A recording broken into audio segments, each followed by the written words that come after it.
Bonsoir à tous et bienvenue sur le plateau d'Un cœur qui écoute, votre émission de spiritualité. Ce soir, je vous invite à écouter le parcours de Ludovic Pott. Bonsoir Ludovic. Bonsoir Cyril. Vous venez de publier De la schizophrénie à Dieu aux éditions Docteur Angélique, collection Témoignages mystiques, où vous racontez votre parcours assez singulier, le témoignage d'une personne qui est touchée par la schizophrénie et qui a une expérience spirituelle assez forte qui nous permet aujourd'hui de vous recevoir.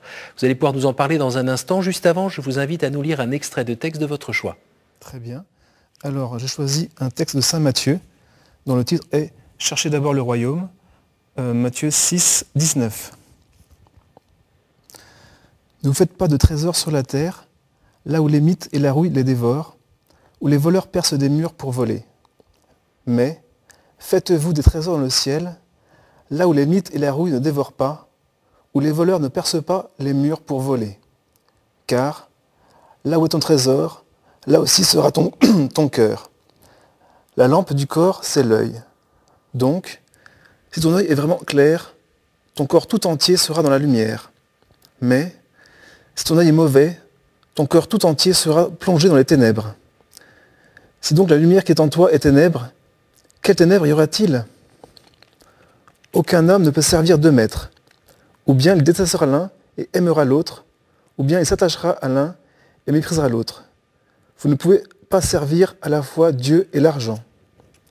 C'est pourquoi je vous dis, ne faites pas tant de soucis pour votre vie, au sujet de la nourriture, ni pour votre vêtement, ni pour votre corps au sujet des vêtements.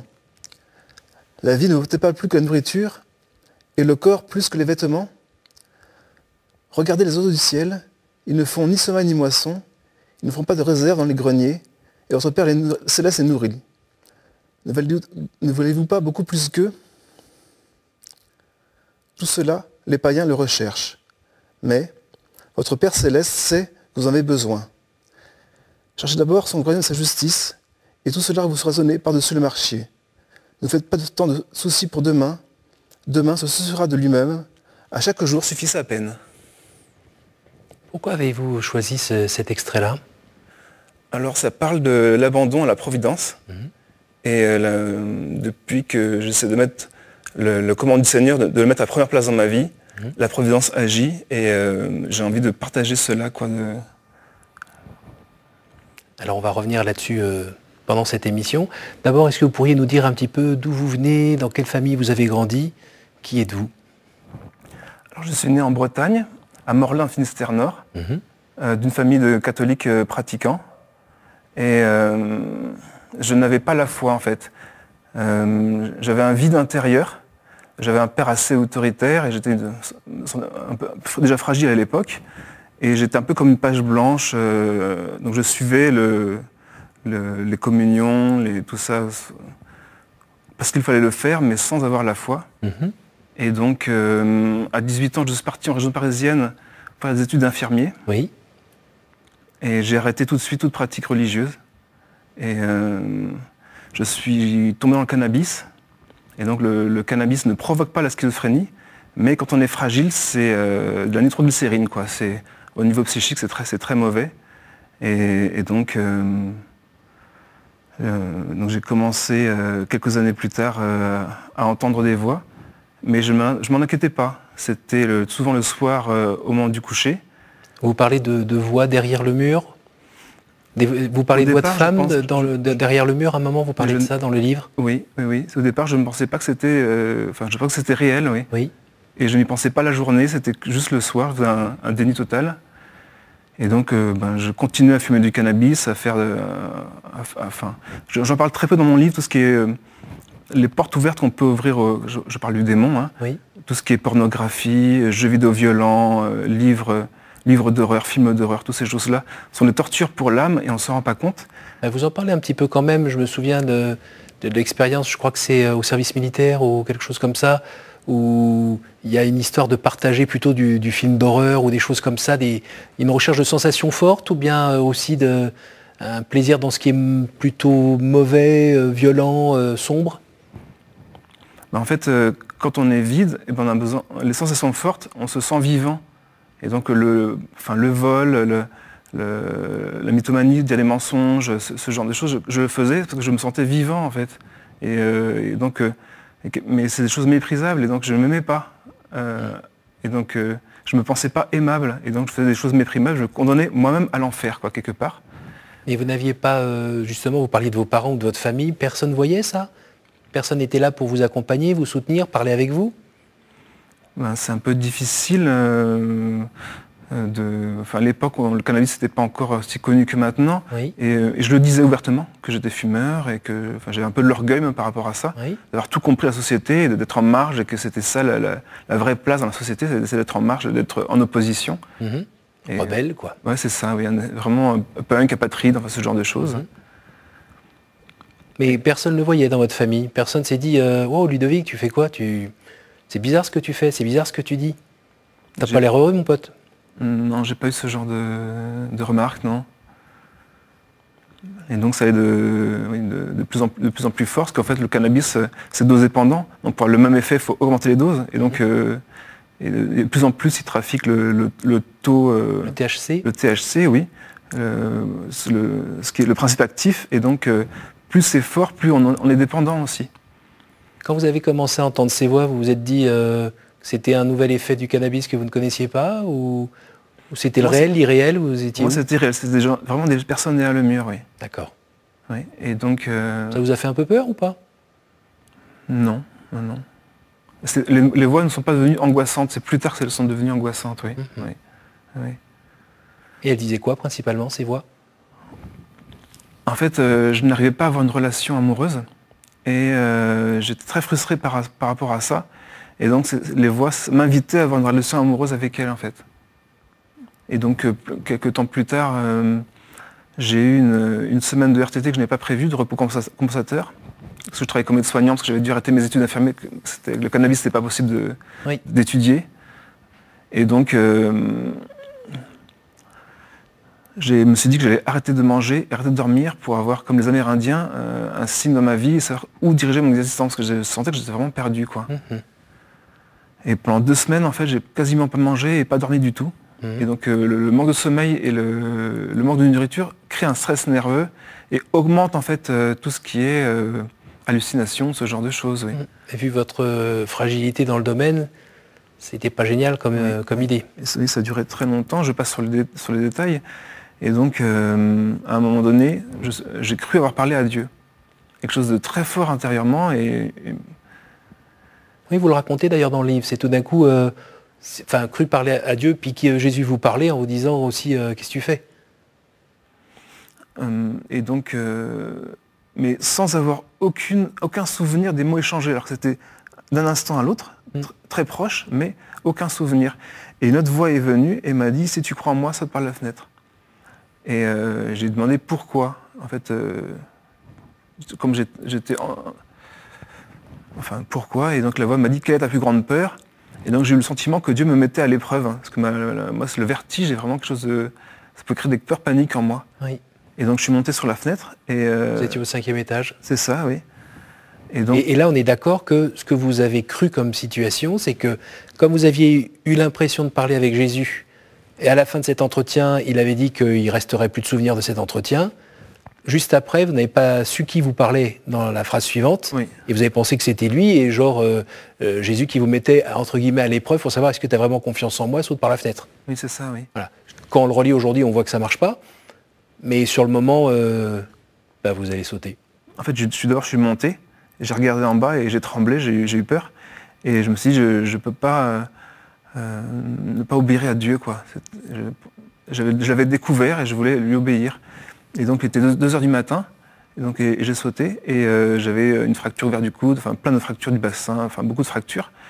Et donc... Mais ça déjà c'est fascinant, du 5e étage vous êtes encore en vie en tombant là-dessous, enfin déjà ça... Et c'est une patrouille de police qui m'a trouvé. Et comme j'avais l'artère du coude sectionné, ça s'est joué à quelques secondes près. Donc vraiment la providence encore... Et donc ça a été un mal pour un bien, parce que j'ai vu mon père pleurer en réanimation devant mon lit d'hôpital. Je ne croyais pas à son amour pour moi, et donc là j'ai pu voir qu'il avait de l'affection pour moi et ça a tout changé. Et après, par la suite, j'ai pu avoir des entretiens thérapeutiques avec un psychiatre, avec mes parents, et découvrir qu'il avait une vie encore pire que la mienne quand j'étais enfant. Et donc de comprendre son parcours. Et donc quand on comprend, on peut commencer à aimer. Oui.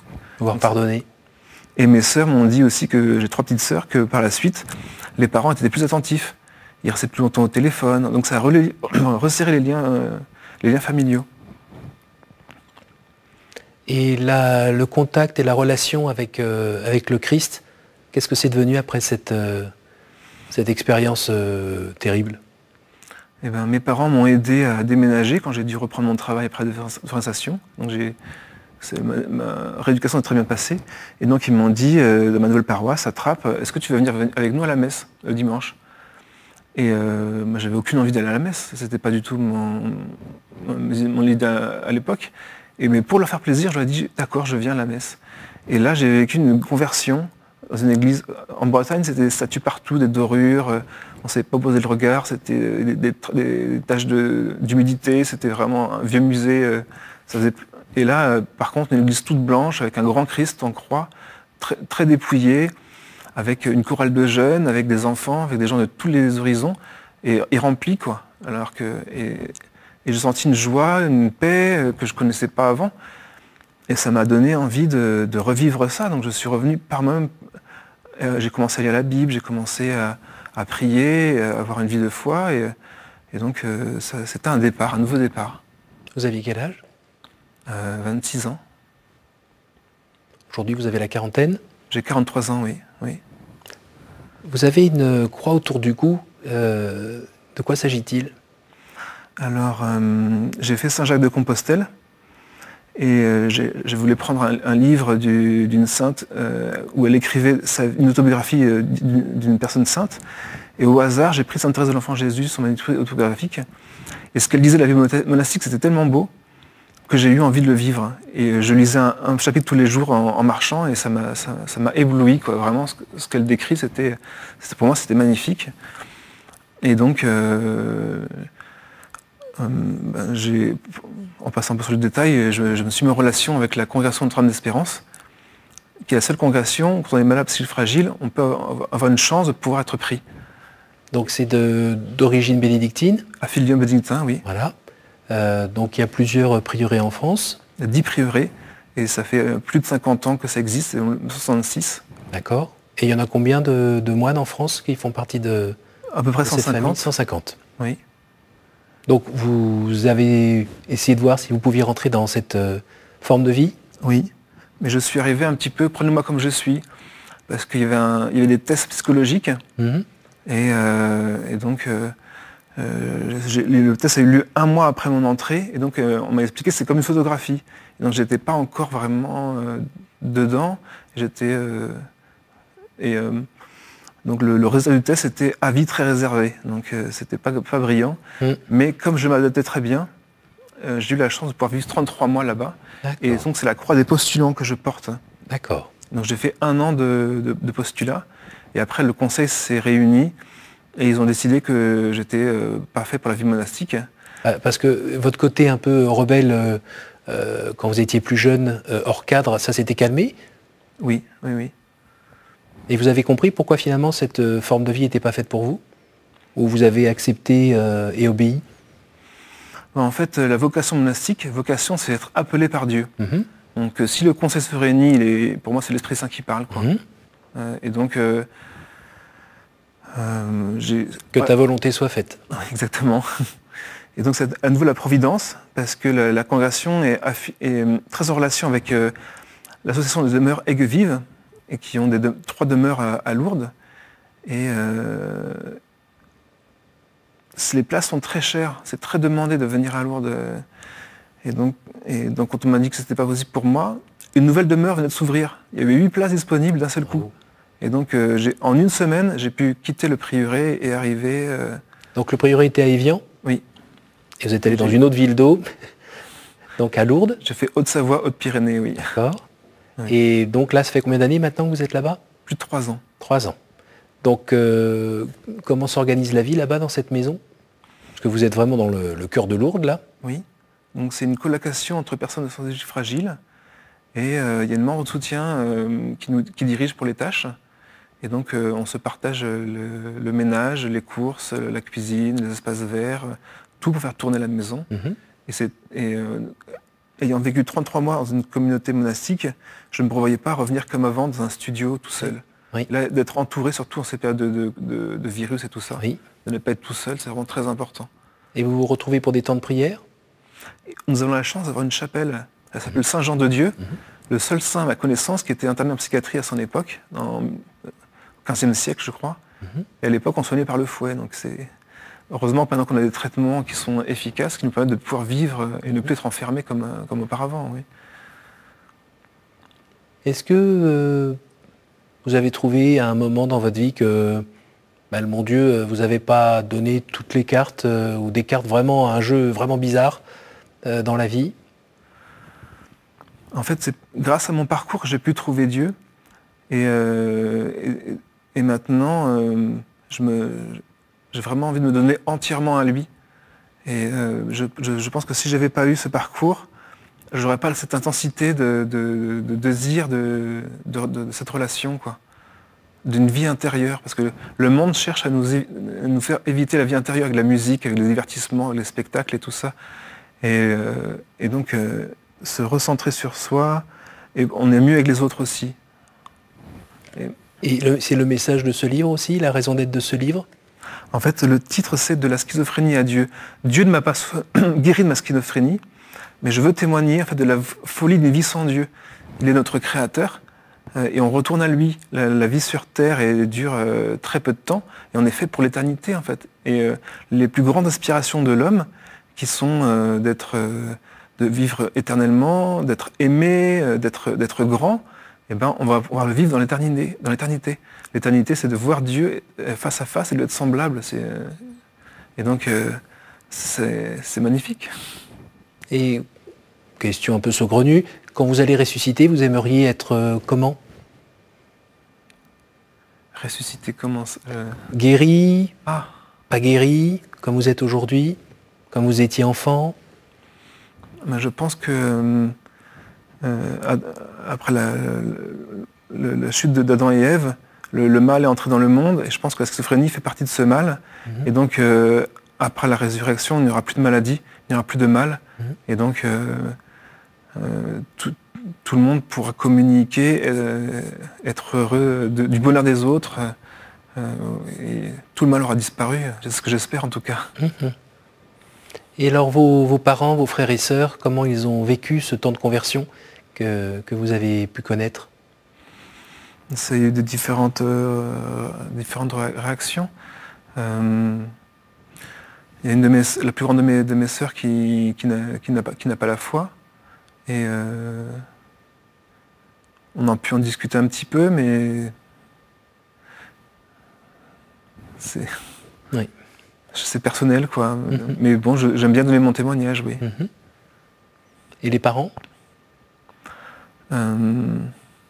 Mes parents sont venus me voir plusieurs fois au monastère. Oui. Et ils viennent me voir à Lourdes. Et donc, en fait, quand j'étais en réanimation, le pronostic vital était réservé. Et ma mère a dit à ma Marie, maintenant ce n'est plus moi la mère de Ludovic, c'est toi sa maman. Et donc, j'ai l'impression que Marie me suit depuis ce moment-là maintenant je suis à Lourdes. Oui. Et en fait, ma relation avec ma mère, c'est beaucoup affermi. Enfin, les liens se sont créés. Et on échange beaucoup plus qu'avant. Oui. Donc en fait, j'ai vraiment gagné au change. Ma mère est devenue plus proche et maman Marie aussi. Pas mal. Vous êtes venu avec un t-shirt où c'est écrit Mary's Meals. Ça me rappelle un invité que nous avions reçu ici, qui était le fondateur de cette association qui distribue des repas à des enfants dans le monde qui n'ont pas de quoi manger. Pourquoi vous portez ce t-shirt? Je me suis posé la question. Enfin, oui, on m'a parlé qu'on peut venir comme on voulait. Et, donc je suis bénévole pour cette association depuis 1 an. Et en fait, les repas sont donnés à l'école. Et donc les enfants dont les parents ont très peu de moyens, souvent ils vont mendier, ils vont travailler, ils ne peuvent pas étudier. Pour sortir du cycle de la pauvreté, il faut faire des études. Oui. Et il y a des pays en Afrique où il y a la nourriture, mais il y a pas, les gens n'ont pas les moyens. Et donc, pour moi, c'est une formidable idée de faire... Et tout marche par des bénévoles sur place. Ce sont les mamans qui préparent les repas bénévolement pour les enfants. Et ils utilisent les ressources du pays. Ils ne font pas revenir des choses de très loin. C'est en circuit court. Et donc, ils arrivent à faire des choses magnifiques. Pour moins de 19 €, on peut nourrir un enfant pendant 1 an. Et c'est pas qu'en Afrique, c'est en Asie, en Amérique du Sud. Et vous êtes investi comment? Vous êtes allé en Afrique, en Asie Vous avez fait ça à quel endroit? Comment vous êtes investi concrètement? Alors, déjà par des dons. Ensuite, j'étais à Medjugorje, j'ai pu rencontrer des vols là-bas, et en fait, ils parlaient pas français, donc c'est moi qui ai fait l'exposé en français. Et sur ma chaîne YouTube, donc je suis serviteur 44 sur YouTube, j'ai regroupé tous les différentes choses qu'on peut trouver sur Mary's Mills pour que les personnes, s'ils font une recherche, tombent sur la playlist et puissent tout regarder.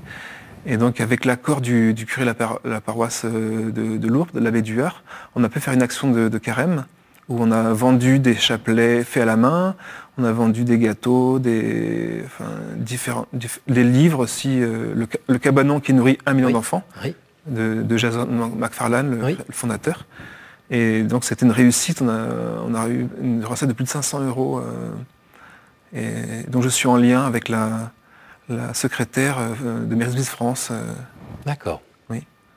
Un petit mot sur la proximité du sanctuaire de Lourdes. Ça vous permet d'y aller tous les jours? En fait, au début, j'y allais pas trop. Et en fait, je suis devenu parrain d'un petit Emmanuel, un ami de Lourdes. Ils ont nourri leur enfant à l'eau de Lourdes depuis la naissance.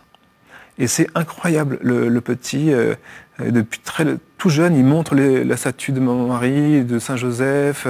À peine 1 an et demi, il ne sait pas encore parler, il se mettait à genoux comme ça devant. Enfin, il est très précoce en fait. Il commence à faire le ménage, à mettre la table alors qu'il est tout petit. Et je me dis, mais si cette eau de l'eau peut faire ça, et donc avec confiance, j'essaie d'aller tous les semaines pour prendre une petite réserve d'eau. Pour vous aussi? Ah, pour moi, oui. C'est ça, dans un acte de foi, pour que la Sainte Vierge fasse ce qu'elle a à faire, pour intercéder auprès de son Fils, pour que vous alliez toujours mieux. C'est ça? Oui. Pour que votre foi grandisse aussi? Oui. Et donc, c'est une grande grâce d'avoir le sanctuaire aussi proche. Donc le message de Lourdes, c'est venez à la grotte pour boire et vous y laver. Et d'y venir en procession. Et donc, le fait on a la bénédiction de Maman Marie quand on fait sa volonté. On arrive à la fin de cette émission, le temps des questions. Est-ce que vous pourriez me donner un chiffre entre 1 et 10, s'il vous plaît? 4. Quel est l'endroit ou le lieu qui vous porte le plus à la prière? Alors, ça me fait penser à une parole du Christ, je ne sais plus, peut-être à Sainte Faustine, qui disait qu'en fait, c'était pas besoin de faire de longs pèlerinages, d'aller à l'autre bout du monde pour trouver Dieu, c'était le Saint-Sacrement. Et même quand il n'est pas exposé, donc pour moi, si le sacrement est là, ça me suffit, j'ai pas besoin d'aller faire des kilomètres. Entre 1 et 9? 8.